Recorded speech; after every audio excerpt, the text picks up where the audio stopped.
No one really understands how the mind works. We don't really know. But there are some very useful theories and observable patterns that can help us in our regression sessions. And on today's video, I want to talk about the mind and disease.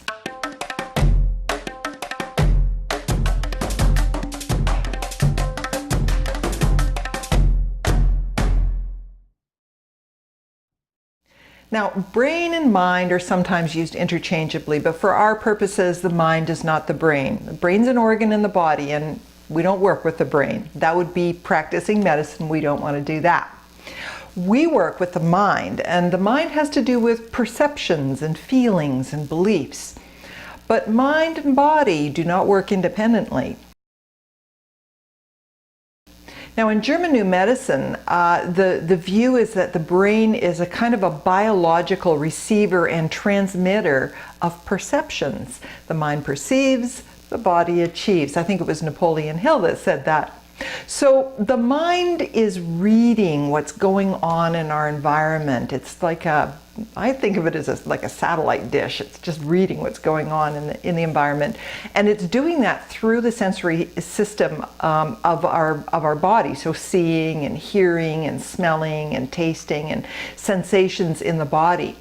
And those perceptions make an impression on the brain, and then the brain then sends a signal through the nervous system of the body to generate an appropriate response. When an infant senses the presence of mom, if it's hungry, let's say, that will automatically generate what's called a rooting reflex. The child, you've probably seen this, if you brush an infant's cheek, it will turn its head and it will nuzzle. So that's called a rooting reflex. If there is a perceived threat, the brain will register what's called a biological conflict. And this is so that the body will respond automatically without any thought. Some examples of biological conflicts are a separation conflict, an attack conflict, a territorial conflict. Another word for conflict could be fear. It's something that conflicts with our security, our peace of mind. Another one is a procreation conflict. All mammals experience these. These are biological conflicts. Mammals also experience a loss of self-esteem, a loss of self-confidence. Think about that. You know, if you chide your dog, he'll look guilty, he'll hang his head. And it's been shown that animals do actually experience a loss of self-esteem. Dr. Hammer calls this a self-devaluation conflict.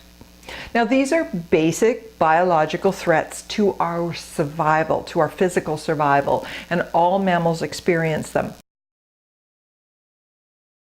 What determines the part of the body that's going to be affected by a particular perception is how that is interpreted, how that threat is interpreted, and the nature of the threat.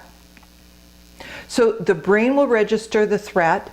The area of the brain that's impacted by that perception is determined by the type of threat that it is, the nature of the threat. And then the brain will then send a signal down through the central nervous system of the body so that the tissues of the body can respond appropriately.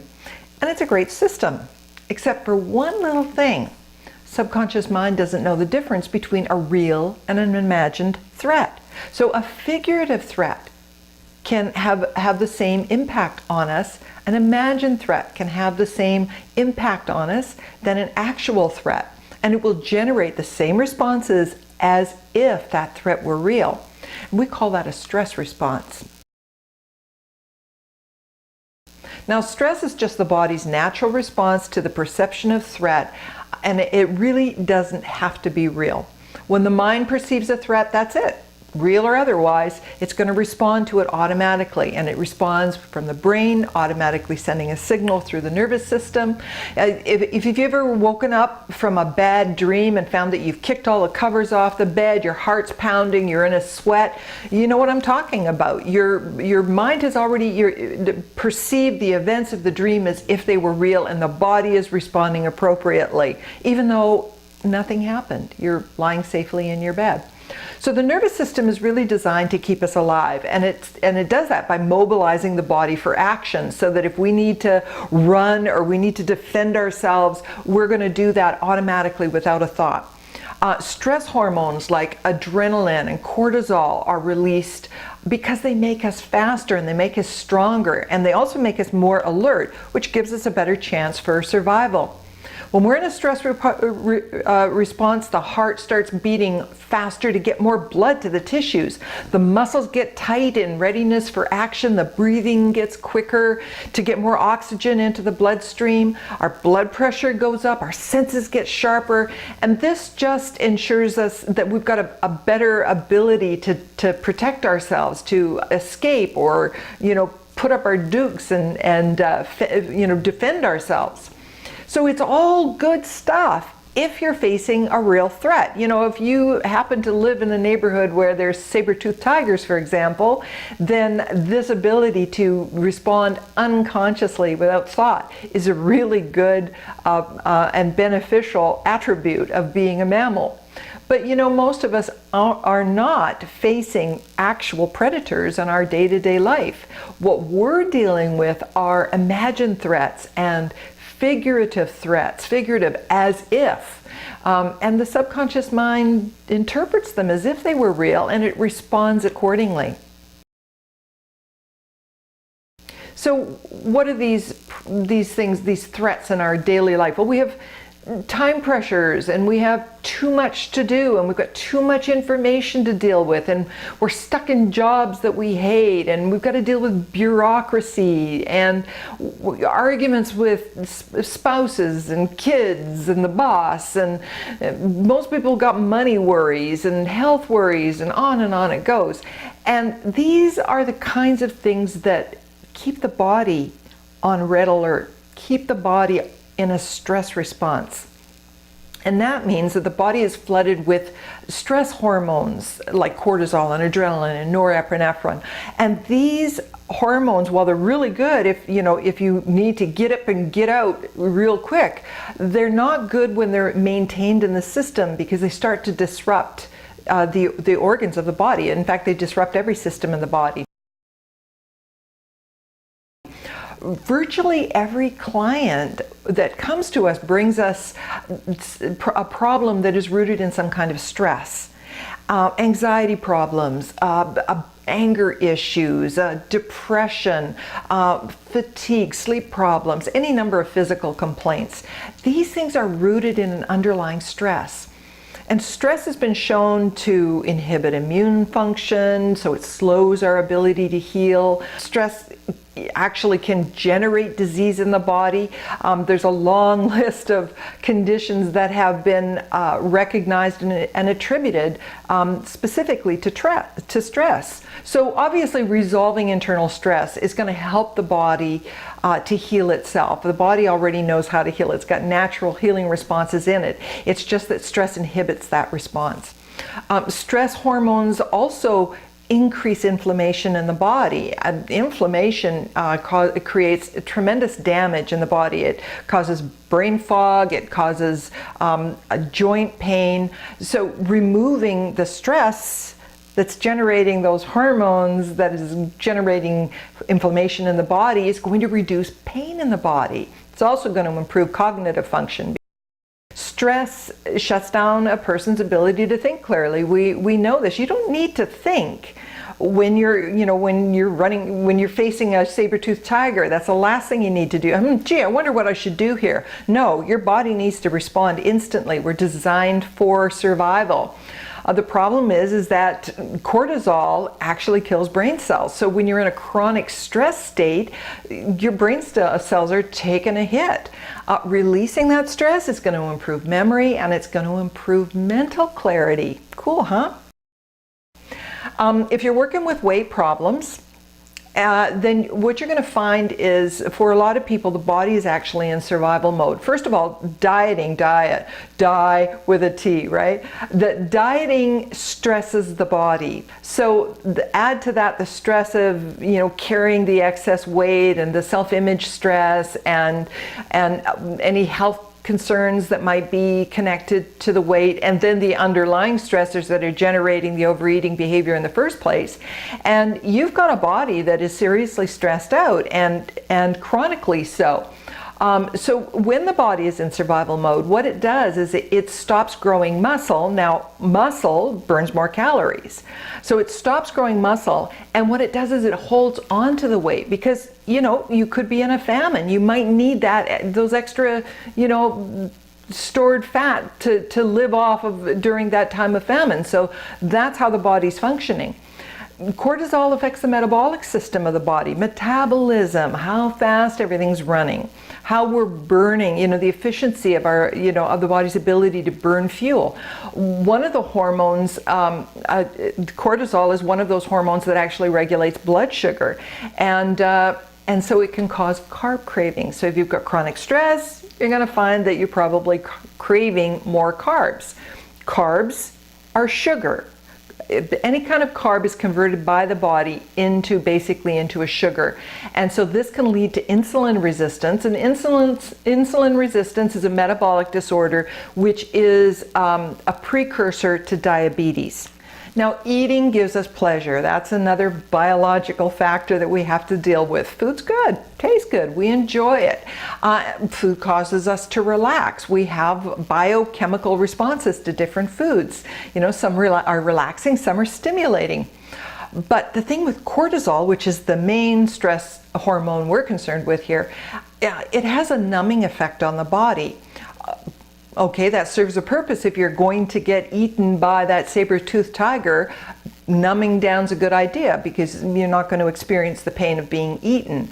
But not such a good idea when it's just a chronic condition and there's nothing really there causing us to be in that stress response.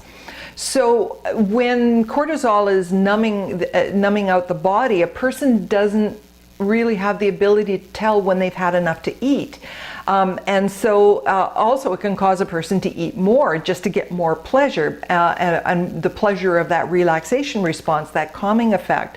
And that's one of the things that sugar does. Any food, carbohydrates, or any food that is converted to sugar or sugary sweets has a calming effect on the body. So you can see that this becomes a real cycle. It's not what's happening now that's the cause of the stress. It's the stress from the past and how a person learned to cope with stress in the first place. That's the problem. So next time you're doing a regression session with someone and you land in an event, you want to watch for this pattern. What's happening now in that event, and how is it being perceived as a threat? Because that's generating the stress response. Now, it doesn't have to be an actual threat, okay? A very young child can witness mommy and daddy having an argument. Maybe they've got concerns about money or something. They're stressed out. The child doesn't know how to interpret that, so this is stressing the child out. And so the child perceives this as a threat, and it's a biological threat. It's processed by the old part of the brain, and the body goes into stress response. Now, the brain automatically sends a signal to generate that stress response in the body so that the child, whatever age it might be, is ready to respond automatically. So you want to ask them, what feelings or sensations are you experiencing in the body? What are you noticing going on in the body? What tightness or pressure? Notice whether or not their breathing is shallow. Is their heart pounding? That's stress. Also, in an event, there will be a decision being made based on that discomfort. Stress is uncomfortable. And based on that discomfort, the child is going to be making a decision that's an interpretation of what it means. So mommy and daddy are fighting, and that means I'm not wanted, or I'm not important, or whatever it happens to be. Those are really common interpretations, by the way. So that interpretation of meaning then will generate emotions. An emotion is anything like fear or sadness or anger or guilt. You'll hear me rant on this in other videos, but I'll say it again. The younger the child is, the more likely the first response is to be confusion. And that's like, I don't know how to make sense of this. And then fear will come next. Any emotion, any negative emotion, you're going to find that there's fear under that. But watch for that confusion. So that emotion, whatever it is the emotional charge that makes that event memorable. That's what causes the mind-body system to hold on to it for future reference, because that's a learning. That's going to help us to survive in future. We're learning how to respond to situations like that. Emotion is the motivating energy of the subconscious mind. Energy in motion, emotion. It's what tells us to take action. The subconscious mind's prime directive is to protect. It's safety. That's it, number one.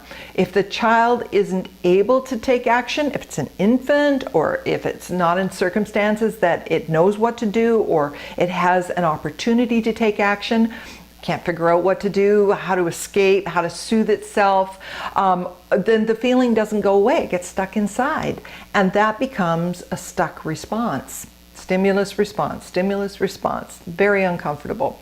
So then in future, similar events will act to re-stimulate that same feeling, that same response. So every time that response comes on, it's going to get a little bit stronger and a little bit stronger, because this is a learned response. It's classic conditioning. And eventually that response is going to find its way to the surface of consciousness, either through symptoms or through an unwanted behavior. And that's when they find their way to us and go, I need some help with this.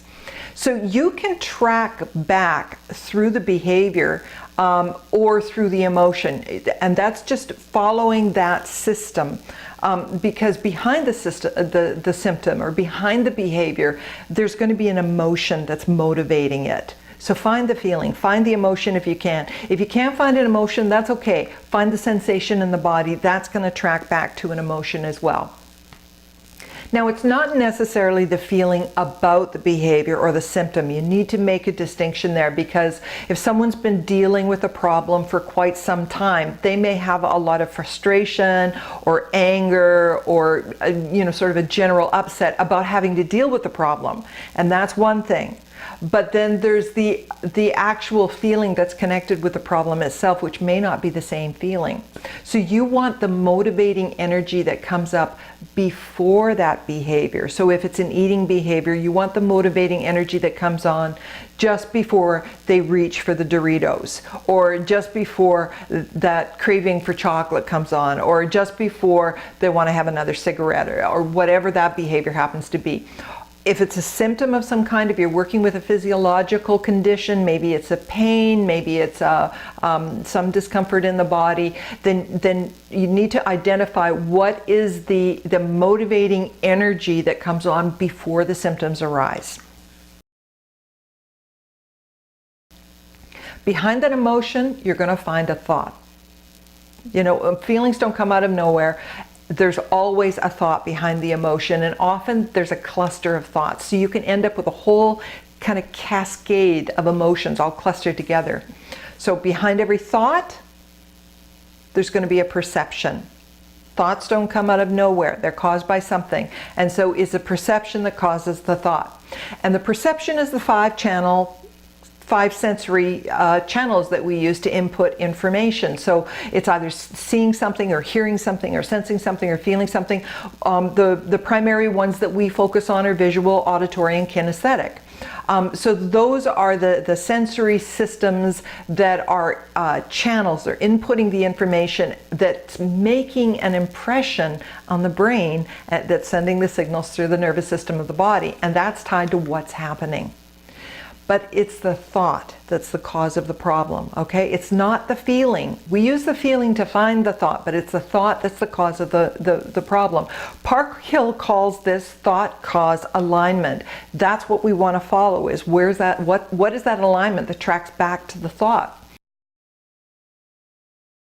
Whatever meaning was given to the event, or the sequence of things that were happening in the event, whatever meaning was assigned to that, that interpretation becomes the subconscious mind's truth. Not capital T, just little t, truth. That becomes real or true. And those are the decisions that make up the critical function of the mind. Now, the critical function, or I often call it the critical factor, because it really is. It's that lens. That's the factor That's what's factoring into how we see things in the world. And the critical function of the mind, or the critical factor, decides what we're going to get in life. It decides how we behave, it decides what we deserve, it decides what's possible and not possible. It decides all of our behavior and our expectations for the future. And it's all based in learning that was designed to help us to survive by sensitizing us to potential threat. Now we know what to watch for, okay? Now we know what to avoid. Now we know what to expect, so we can respond to it in an appropriate way and continue to survive.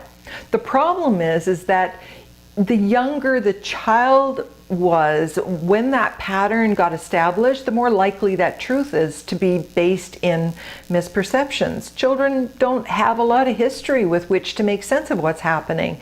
And so those perceptions are always erroneous, or they may not be incomplete. There may not be complete information. So this is the key. If you change the perceptions of the event, then new decisions can be made. And those new decisions are going to change the impact in the client's daily life now, because that's the outcome. Now, this is how you collapse a pattern at its root. You track it back. So you follow that symptom and you follow it back to a feeling. The feeling will take you into an event. The event will contain circumstances that are happening and thoughts based in the perceptions of the child at the age that that's occurring. So that's it for this time. Please be sure to leave your comments on the forum. Anything you'd like to add? Did I miss something? Any questions you might have, any comments, and let's have some conversations about this. Okay, until next time, this is Wendie signing off. See you soon.